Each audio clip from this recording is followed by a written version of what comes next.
l'amour familial est depuis la naissance acquis. Je me souviens de mes cousins qui refusaient que je participe à leur jeu parce que leurs parents avaient beaucoup d'argent et que les miens n'en avaient pas autant. À Noël, ils aimaient qu'on compare nos cadeaux pour me montrer que les leurs étaient plus beaux et plus gros. Il n'y avait que vous qui comptiez, moi j'étais toujours mis de côté. Ils répétaient sans cesse que leurs parents étaient plus riches que les miens. Quand ils m'acceptaient, c'était pour que je sois leur larbin. Vous m'avez tous pris pour un con quand j'étais petit garçon, mais aujourd'hui j'ai grandi et je vais vous donner une leçon. J'ai le droit de me venger et il mérite d'être puni. Il n'y a rien qui nous unit, je suis meilleur que vous tous réunis. Derrière mes silences se cache un appel de détresse, comme le SOS d'un enfant qu'on délaisse. Les saints se confessent car les pécheurs dirigent la messe.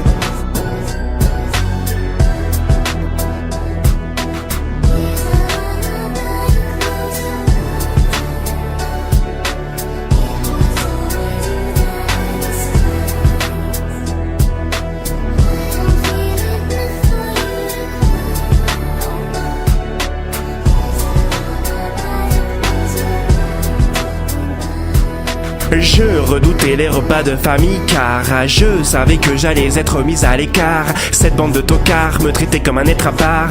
Quand j'ai eu mon premier vélo, ils ont fait exprès de le crever parce qu'ils savaient que ça faisait longtemps que j'en rêvais. Moi j'étais pauvre et eux avaient tout ce qu'ils voulaient, et pour m'emmerder, ils cassaient les seuls jouets que j'avais. Ils avaient toujours les derniers trucs à la mode, ils se donnaient des airs snobs, ils aimaient se foutre de ma gueule, ça les amusait de me voir seul. Leurs souhaits les plus importants étaient d'être toujours mieux que les autres, d'avoir toujours mieux que les autres, d'avoir toujours plus que les autres. Si la vanité était une prophétie, vous seriez ses apôtres. Bande de prétentieux et de gamins capricieux, vous vous croyez précieux, vos seules valeurs sont dans vos têtes, les miennes me relient au royaume des cieux.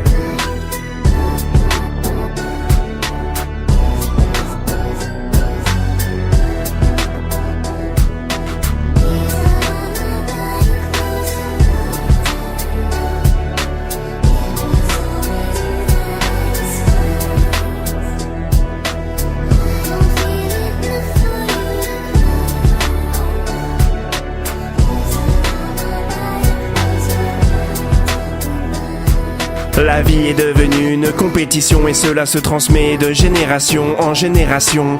Par le biais de l'éducation, les parents enseignent à leurs enfants que pour être un homme, il faut avoir de l'argent. Déjà très tôt, les gosses adoptent un tel comportement. Les enfants sont le reflet de leurs parents. Le monde ne tourne pas rond, 365 jours par an, l'argent rend con. La richesse est une malédiction.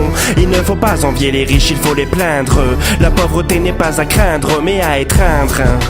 Dans la société actuelle, il faut toujours avoir mieux que les autres. Un travail bien payé, des diplômes et des bonnes notes, une grande maison, une grosse voiture, sinon tu n'es pas des nôtres.